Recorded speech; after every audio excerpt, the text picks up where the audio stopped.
Or like the geometrics or anything like that, Vidal Sassoon style, like I don't know really anything. You don't know any of it? All of that's based on angles are all based on like a clock, like a compass. I never think of angles so much as in degrees, like 45 or 90 or 180. I think of angles more as like a clock face, which is to me easier. So, you know, if you're on 2 o'clock on one side of the head, then you're at 10 o'clock on the other. You see what I'm saying? If you're trying to even them up. That's the way I go with angles. Geometrics are more straight lines and straight graduation.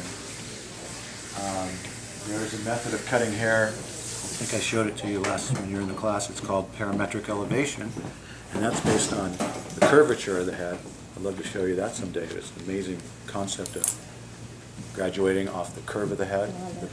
The head dictates how you pull the hair, and since everybody's got a different head shape, their head shape will dictate how you pull the angles, and so therefore the cut is perfectly balanced for their head shape. That's the coolness of that technique. If I could wrap up hair cutting all in a little capsule, it would be, you want to have the ability to work really tight, precise and tight. Everything's packed down, tight, graduations. And then you want to also have the ability to work really loose, open the hair up, you know, inside. And you come from those two different ends, and then you meet in the middle sometimes. Sometimes you'll do all one haircut all tight. Sometimes you'll do another haircut all loose, and sometimes you combine the two. To me, those are the best cuts, where you have part of the haircut is cut precision, part of the haircut is cut freestyle, but they blend in. Nice. You know what I mean? That's how you get the most creative work.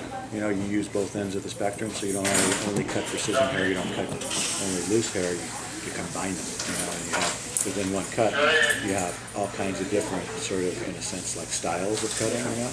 Like the back would be geometric, and then out here would be all PC, you know. I mean, you still play by ear. I mean, by eye. Just like you see it more than you. You see it, yeah. I mean, how much do you believe is technique over your actual? The vision. Yes. Like I feel like I barely, like I try to do technique, like just a little bit. I try to understand the angles where I elevate stuff, but for the most part, like if it just looks bad, I'll just cut it. Okay, that's good. You know, I actually like what you're saying there. Basically, what would I rather have, technique or vision? That's a good question. You need them both. Inevitably, you want them both. Yeah. That makes the ultimate cut.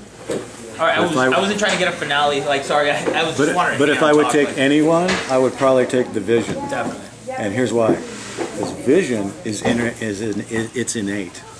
You either have it or you don't. Technique, you can learn from people. Definitely.